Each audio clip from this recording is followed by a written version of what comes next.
Number 10. Heel to the face. Jennifer Sitkowski, age 23, filed a lawsuit against the Odds Gentlemen's Club in Pinellas Pasco Circuit Court in 2006 after a stripper at the club had accidentally kicked the woman in the face, breaking her nose.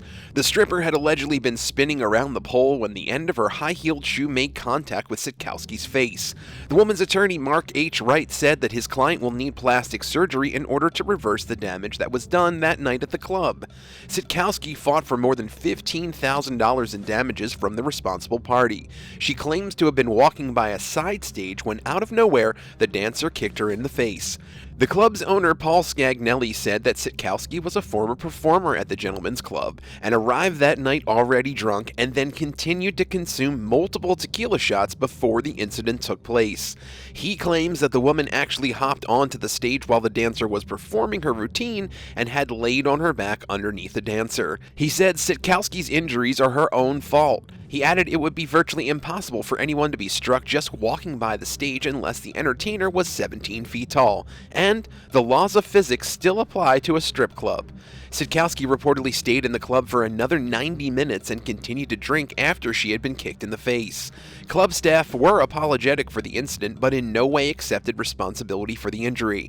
It is unknown what happened in regards to the lawsuit. However, it sounds as though Sitkowski's claims were unwarranted, and the whole ordeal could have been due to her own drunk judgment.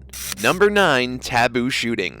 In Cedar Rapids, Illinois, in April of this year, a shooting occurred at a downtown nightclub that left 2 killed and 10 others injured. The shooting took place in the Taboo nightclub and lounge where Nicole Owens, age 35, and Michael Valentine, age 25, were both killed in the attack. The men responsible for the crime fled the scene and had little to no regard for the damage they had done or the emotional damage that would surely haunt the 100 to 150 people present in the club that night. That following Monday, police arrested 29-year-old Dimion Jamal Walker on charges of first-degree murder, intimidation with a dangerous weapon, and going armed with intent and felon in possession of a firearm. He had originally tried to escape capture and fled the state, but was reprimanded by police when they were tipped off that he was in Chicago. Walker was already wanted by the state of Illinois for a parole violation as well as being in possession of a weapon. Walker was not the only one involved in the crime, and Timothy L. Rush, age 32, was also charged with second-degree murder after it was revealed that he was the one responsible for the death of Owens and Valentine that night. Number 8. Gentlemen's Club disaster. In 2016, 29-year-old Stacey Tierney was saving money for nursing school while working at a gentlemen's club in Melbourne, Australia. Just before Christmas that year, Tierney was found dead in the private manager's room at the club. Over 24 hours had passed before the woman's body was discovered and picked up by ambulance officers. Heroin, ecstasy, cocaine, and alcohol were found in the young woman's system and were reported to be the cause of death. One of the more unfortunate details of this case is that the private manager's room was the only room in the club that did not have a surveillance camera. Police stated that although there were no cameras there, the room had been cleaned up prior to the arrival of the ambulance. Salvatore Aparo, the club's owner, was disciplined by the Victorian Gambling and Casino Control Commission, the VGCCC, for the unfortunate tragedy. The club was found to be guilty of multiple liquor license breaches for supplying alcohol after trading hours and allowing intoxicated people to continue drinking without supervision while on the premises. VGCCC Commissioner Danielle Hunter-Smith said management and staff regularly consumed alcohol in the manager's lounge, and there were no systems in place to control the removal and consumption of alcohol, which contributed to the misuse and abuse of alcohol.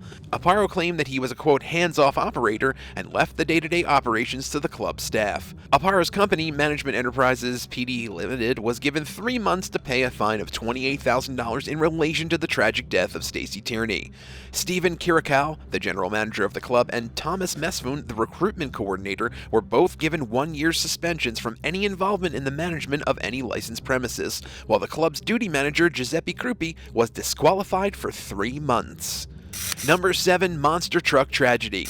In March 2011, the Spearmint Rhino Strip Club in Dallas, Texas was ordered by a jury to pay $10.5 million to the family of 23-year-old Casey McKenzie, who had been run over and killed by an intoxicated patron of the club.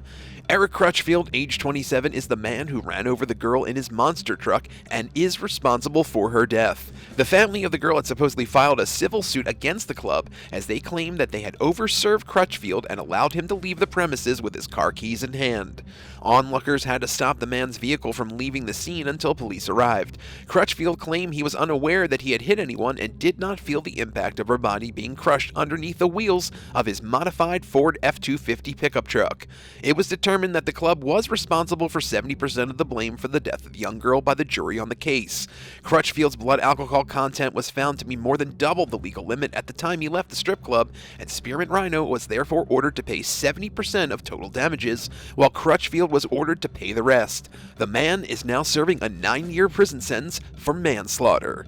Number 6. Destiny. Let's take a break and talk about a more humorous event that occurred at the Knocker Strip Club in Seattle on July 2nd, 2020. Karen Williams, age 27, better known by her stage name Destiny, was a dancer at the Seattle Strip Club and was a huge hit with guests. She had a very high-energy pole routine that would really get the place hopping when she would be spinning effortlessly around the pole like an acrobat. She was a natural performer and had a lot of experience as a dancer. Nobody could have predicted the events that would take place that Tuesday night. In the middle of her routine, Destiny was hanging upside down on the pole when a rumbling in her stomach gave her a sign of what was to come. She thought to herself, Taco Tuesday was a bad idea, and with a little warning, a crazy blast of diarrhea sprayed the crowd and forced Destiny to lose her grip on the pole. She fell straight down on the stage where she landed on her head and broke her neck. Luckily, the woman survived and was taken to the local hospital, but it is unknown if Destiny will ever grace the pole again. What would you do if you were in the crowd that night? Tell us in the comments and hit that subscribe button while you're at it. Number 5. Pulse Nightclub. In Orlando, 2016, at the Pulse Nightclub, a mass shooting occurred in the early hours of June 12th. The tragedy left 49 people dead and left another 50 people injured, and it was labeled the deadliest mass shooting to have happened in the U.S. up until that point. Philadelphia woman Patience Carter, age 20, recalled visiting the nightclub that night with 2 of her friends while on family vacation in Orlando. The shooter was identified as Omar Mateen as he entered the club in possession of an AR-15 style semi-automatic rifle. Carter painfully stated, "We just went from having the time of our lives to the worst night of our lives," during a news conference at the Florida hospital where the girl was recovering from her injuries. Carter and one of her friends had originally made it out of the club with no injuries when the gunshots started, but after realizing that their other friend was not with them, they went back inside in an attempt to save her. The girls ended up getting trapped in the bathroom as they heard the shots getting closer and closer. Carter described the haunting moments when Mateen entered the bathroom and started to open fire. Carter and her friends were hiding in a bathroom stall before they were discovered, and all of them were shot by the man. They remained trapped in that bathroom with the shooter as they heard Mateen talking with 911 operators. He explained that the reason for his crime was because he wanted America to stop bombing his country before he pledged his allegiance to ISIS. In an attempt to save the hostages stuck in the room with the madman with the gun, police busted through the wall of the bathroom. Authorities were able to take down the shooter, and Carter was rushed to the hospital for her injuries. Unfortunately, one of Carter's friends, Akira Murray, was killed from the attack, and she had this to say when interviewed after the tragic incident: "The guilt of feeling grateful to be alive is heavy." Number 4. Deadliest nightclub fire in U.S. history. On November 28, 1942, there was a fire at the Coconut Grove nightclub in Boston that claimed the lives of 492 people. The fire only took 15 minutes to amass into a deadly inferno. At the time, the Coconut Grove was one of the most well-known clubs in Boston. The club opened in 1927 during the Prohibition era, which caused certain complications. Barney Wolanski was the owner of the club at the time, and he cut several corners in an attempt to save money. The club was fitted with cloth-covered ceilings and artificial palm trees decorated inside the club to make the place more welcoming. Wolanski had allegedly hired unlicensed electricians to fit out the bar, and he told contractors not to worry because he had a close relationship with Boston's mayor at the time, Maurice Tobin. The club had been packed that night in November after Boston College's football team had lost their game against Holy Cross College in a stunning upset. The after-party was set to be at the club, however, it was canceled due to the loss. Many people still arrived for the party, and there were reportedly 1,000 people present that night, which was twice the legal capacity limit of 460 people. The nightclub was completely packed, and there were no chairs left unclaimed. The place was dimly lit, and doors to the club were locked in an attempt to stop people from leaving without paying.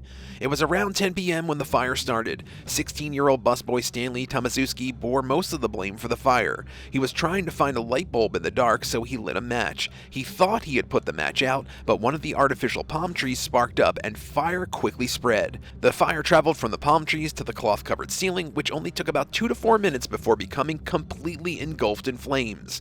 Patrons tried to escape death as they crawled towards exits, but doors were locked and police and firefighters had to break windows in an attempt to save their lives. Bodies piled up blocking the exits, and the Boston Globe said, quote, "They never had a chance. They never knew what happened." In the end, a total of 492 people were reported to have lost their lives in the fire. Newspapers at the time called the tragedy a Holocaust, and as a result of the fire, regulations were updated in the hope that nothing like this would ever happen again. 10 people were charged for the horrific event, including the building commissioner, the building inspector, the club builder, and of course the club owner Wolanski, who was sentenced to 15 years in prison. Number 3, showing skin. On June 15, 2016, Shatina Turner was stabbed and killed at the SKINN Gentlemen's Club in Portland, Oregon. The suspect was 23-year-old Renita Linnell Lowe, who was seen arguing with the victim shortly before stabbing took place. Turner was taken to the Multnomah County Medical Examiner, who determined the cause of death to be sharp force injuries. The victim was only 29 years old when the crime took place. Lowe was convicted on prostitution charges a year previous to the stabbing. A security guard who only wished to be called Jason said, "I saw it on the news this morning. Honestly, my whole body went numb." Jason said he happened to be working at the club last year when a man was shot and killed just outside, and in 2011 another man was shot outside of the Portland club as well. Jason stated that there was not enough security at SKINN or any of the other clubs in the area, allowing crimes like this to be quite frequent and making nightlife in general extremely dangerous.